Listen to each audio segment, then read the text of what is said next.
랜선 교회에 오신 것을 환영합니다. 안녕하세요. 슬기로운 신앙생활, 매일 하나님과 친밀한 교제를 나누는 묵상, 메밀묵 한정민 목사입니다. 최근 현대경제연구원이라는 곳에서 한 설문조사의 결과를 보면 국민의 84%가 한국은 성공하기만 하면 부도덕한 과거도 용인되는 사회라고 인식하고 있다고 합니다. 국민의 50.1%는 자녀에게 사회생활을 잘하기 위해서 법과 질서를 준수하기보다는 융통성을 가지라고 가르치겠다고 말했다고 합니다. 이런 인식 때문에 정직하고 바르게 살면 오히려 피해를 본다는 피해의식이 세상에 팽배합니다. 하지만 하나님 앞에서 의인은 반드시 승리합니다. 이 세상에서의 성공이 아니라 하나님 앞에서 하나님의 선하심과 의로우심을 나타내는 삶이야말로 참으로 성공한 삶이라는 사실을 반드시 믿으시기 바랍니다. 메밀묵을 통해 하나님의 말씀을 읽고 이 세상 속에서 하나님의 선하심과 의로우심을 나타내며 살아가는 복된 그리스도인들이 되시기를 주님의 이름으로 축원합니다. 우리는 지난 시간 신명기 14장을 읽었습니다. 모세가 금지된 애도법과 정하고 부정한 짐승과 그리고 11조의 규례에 대해서 말했던 것을 기억합니다. 오늘은 신명기 15장을 읽겠습니다. 모세가 면제년의 규례와 종을 대우하는 법과 소와 양의 첫 새끼를 하나님께 드리는 것에 대해서 말했습니다. 그럼 성경을 읽겠습니다.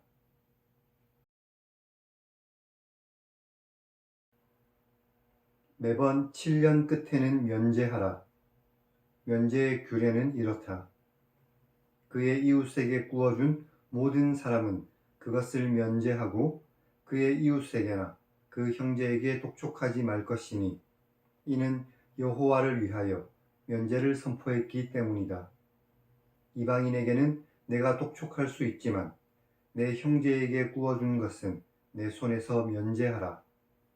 내가 만일 내 하나님 여호와의 말씀만 듣고 내가 오늘 내게 내리는 그 명령을 다 지켜 행하면 내 하나님 여호와께서 내게 기업으로 주신 땅에서 내가 반드시 복을 받을 것이니 너희 중에 가난한 자가 없을 것이다.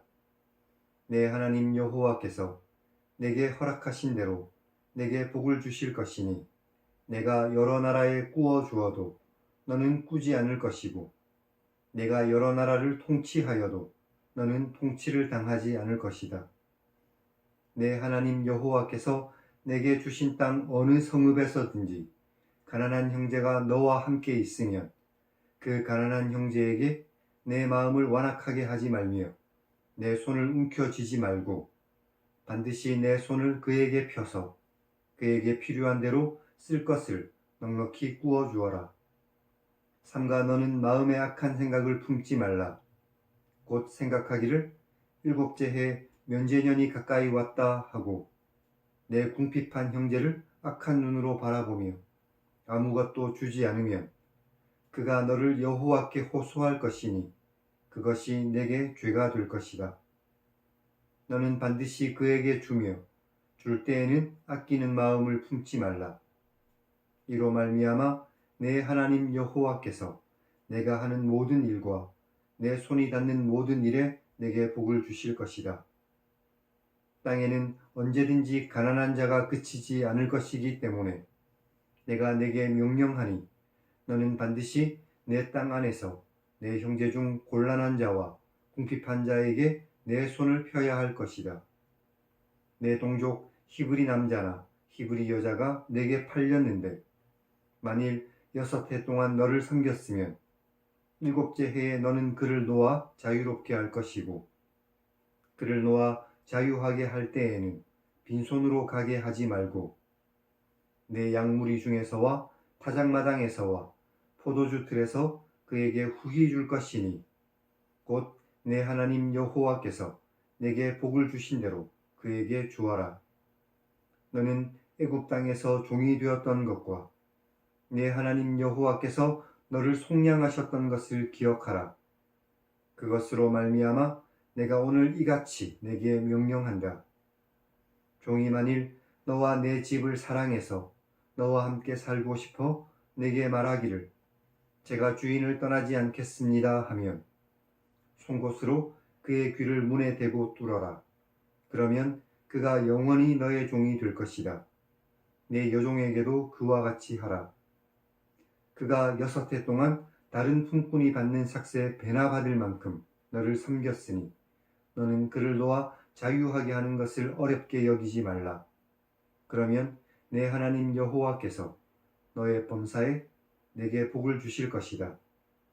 내 소와 양의 처음 난 수컷은 구별하여 내 하나님 여호와께 드릴 것이니 내 소의 첫 새끼는 부리지 말고 내 양의 첫 새끼의 털은 깎지 말고 너와 내 가족은 매년 여호와께서 택하신 곳에서 내 하나님 여호와 앞에서 먹어라. 그러나 그 짐승이 흠이 있어서 절거나 눈이 멀었거나 무슨 흠이 있으면 내 하나님 여호와께 잡아들이지 못할 것이니 내 성중에서 먹는데 부정한 자나 정한 자가 다같이 노루와 사슴을 먹는 것처럼 할 것이고 오직 피는 먹지 말고 물같이 땅에 쏟아라.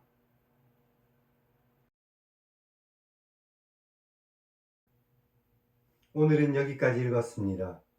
면제년에 대해서는 출애굽기 23장과 레위기 25장에서 먼저 나누었었습니다.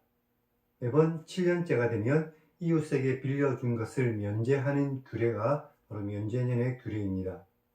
사실 빚을 탕감해 주는 것은 쉬운 일은 아닙니다. 하지만 하나님의 명령에 순종하면 모두가 복을 누리게 될 것입니다. 민족 중에서 가난한 사람이 구제될 것이고 이스라엘이 더욱 부강한 나라가 될 것입니다. 이렇게 흔쾌히 하나님의 말씀에 순종하는 사람을 하나님께서는 기뻐하시고 더 큰 은혜를 부어주실 것입니다. 하나님께서는 곧 면제년이 되니까 지금은 구워주지 않겠다고 생각하는 사람들은 하나님 앞에서 죄가 있는 자라고 말씀하시고 계십니다. 사실 이 땅에는 가난한 사람이 그치지 않습니다. 그래서 이런 사람들을 긍휼히 여기고 살피는 것이 하나님께서 원하시고 기뻐하시는 뜻입니다. 12절부터는 종을 대우하는 법에 대해서 말하고 있죠. 같은 민족의 사람이 가난하게 되어서 종이 되었습니다. 그런데 이 사람이 6년을 섬겼으면 7년째는 자유하게 놓아주어야 하는 것이죠. 자유하게 할 때도 그냥 보내는 것이 아니라 후히 주어서 나가게 했습니다. 18절을 보면 그들은 6년 동안 다른 품꾼들보다 2배나 더 열심히 일을 한 사람들이었습니다. 그래서 자유를 누림과 동시에 후히 받아서 그것으로 살아갈 수 있게 하셨죠. 그리고 흔쾌히 그들을 놓아주는 주인에게는 하나님께서 더욱 큰 복을 주시겠다고 약속하셨습니다. 이렇게 연약하고 가난한 사람을 향한 하나님의 마음을 깨닫고 우리도 그들에게 손을 내밀어야만 할 것입니다. 처음 난 수컷은 하나님의 것입니다. 그래서 그것은 반드시 하나님께 드려야만 했습니다. 다만 흠이 있는 것은 그들이 자신의 성중에서 먹을 수 있었습니다. 그럼 하나님 1인칭 시점의 성경 읽기를 시청하시기 바랍니다. 가난하고 연약한 사람들을 늘 긍휼히 여기시는 하나님을 만날 수 있습니다. 이런 하나님의 마음을 닮아 이 세상의 낮은 곳에 있는 가난하고 연약한 사람들에게 손을 펴서 그들을 구제하는 복된 성도들이 다 되시기를 주님의 이름으로 간절히 축원합니다. 그럼 다음 시간에 뵙겠습니다.